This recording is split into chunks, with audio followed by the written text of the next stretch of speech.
नमस्कार। चलिए आज बात करते हैं भारतीय संविधान के एक ऐसे अनुच्छेद की जिसे संविधान का हृदय और आत्मा कहा जाता है। जी हाँ, हम बात कर रहे हैं अनुच्छेद 32 की, जो हमारे सभी अधिकारों का असली रक्षक है। जरा सोचिए, एक ऐसी सिचुएशन जहां किसी के सबसे जरूरी, सबसे बुनियादी अधिकार छीन लिए जाएं, तब क्या होगा? क्या इंसाफ पाने का कोई सीधा रास्ता है? यही वो सवाल है जो हमें सीधे आज के टॉपिक के दिल में ले जाता है। और उस बड़े सवाल का सीधा और दमदार जवाब है अनुच्छेद 32। और सुनिए, ये सिर्फ कोई कानून नहीं है, बल्कि अपने आप में ही एक मौलिक अधिकार है। यही वो चीज़ है जो हमें अपने हक के लिए सीधे देश की सबसे बड़ी अदालत यानी सुप्रीम कोर्ट तक पहुंचने की पावर देती है। तो इसका असल में मतलब क्या हुआ? बहुत ही आसान शब्दों में कहें तो अनुच्छेद 32 एक गारंटी है। ये हमें एक भरोसा देता है कि अगर सरकार या कोई और हमारे समानता, आज़ादी या किसी भी मौलिक अधिकार को छीनने की कोशिश करता है, तो न्याय का दरवाज़ा हमारे लिए सीधे सुप्रीम कोर्ट में खुला है। अब देखिए, इस अनुच्छेद की अहमियत का अंदाजा इसी बात से लगाया जा सकता है कि इसे संविधान का हृदय और आत्मा कहा गया है। पर ऐसा क्यों? मतलब एक अनुच्छेद को इतना बड़ा दर्जा क्यों दिया गया? चलिए समझते हैं। ये शब्द किसी और के नहीं, बल्कि हमारे संविधान के निर्माता डॉक्टर B.R. अम्बेडकर के हैं। उन्होंने कहा था कि इस एक अनुच्छेद के बिना पूरा संविधान ही अधूरा है, बेमानी है। तो चलिए इन पावरफुल शब्दों के पीछे का गहरा मतलब जानते हैं। देखिए, अधिकार दे देना एक बात है, लेकिन उन अधिकारों को लागू करवाने की ताकत देना वो बिल्कुल दूसरी बात है। अनुच्छेद 32 के बिना हमारे मौलिक अधिकार सिर्फ कागज पर लिखे कुछ अच्छे शब्द बनकर रह जाते। ये अनुच्छेद उन अधिकारों को एक ढाल देता है, एक असली ताकत देता है जिसे कोई छीन नहीं सकता। तो सवाल ये है कि सुप्रीम कोर्ट इस शक्ति का इस्तेमाल करता कैसे है? इसके लिए कोर्ट के पास 5 खास रिट्स हैं।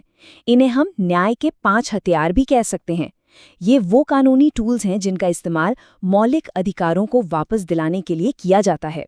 चलिए इन पांचों को एक एक करके थोड़ा आराम से समझते हैं। सबसे पहला है बंदी प्रत्यक्षीकरण, जिसका सीधा सा मतलब है शरीर को पेश करो। ये तब काम आता है जब किसी को गलत तरीके से हिरासत में ले लिया गया हो। दूसरा है परमादेश, यानी हम आदेश देते हैं। ये किसी भी सरकारी अफसर को अपना काम करने का आदेश देता है अगर वो आनाकानी कर रहे हो तो।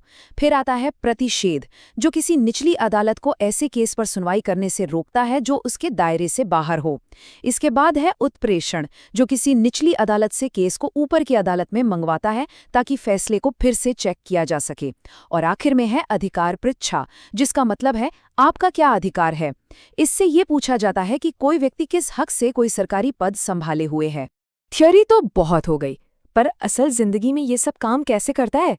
चलिए एक बहुत ही सिंपल से उदाहरण से इसको समझते हैं।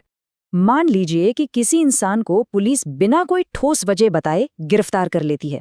अब ये तो सीधे सीधे स्वतंत्रता के मौलिक अधिकार का उल्लंघन है ना? ऐसी सिचुएशन में जब सिस्टम ही आपके खिलाफ खड़ा दिखे तो रास्ता क्या है? मदद के लिए कहाँ गुहार लगाई जाए?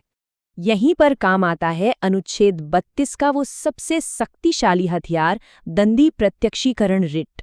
उस व्यक्ति का परिवार या दोस्त कोई भी सीधे सुप्रीम कोर्ट में एक याचिका डाल सकता है। और इसका असर तुरंत होता है।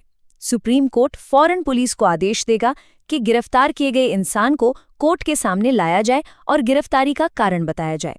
अगर कारण गैरकानूनी निकला तो उस व्यक्ति को तुरंत रिहा करने का ऑर्डर दिया जाएगा। ये है अनुच्छेद 32 की असली पावर। तो अब तक हम ये तो समझ ही चुके हैं कि अनुच्छेद 32 बस एक और आर्टिकल नहीं है। ये तो बाकी सभी अधिकारों का एक तरह से बॉडीगार्ड है। यही वो सुरक्षा कवच है जो ये पक्का करता है कि हमारे अधिकार सिर्फ कहने के लिए नहीं है। तो इस पूरी बातचीत से जो 4 सबसे जरूरी बातें हमें याद रखनी है वो ये है।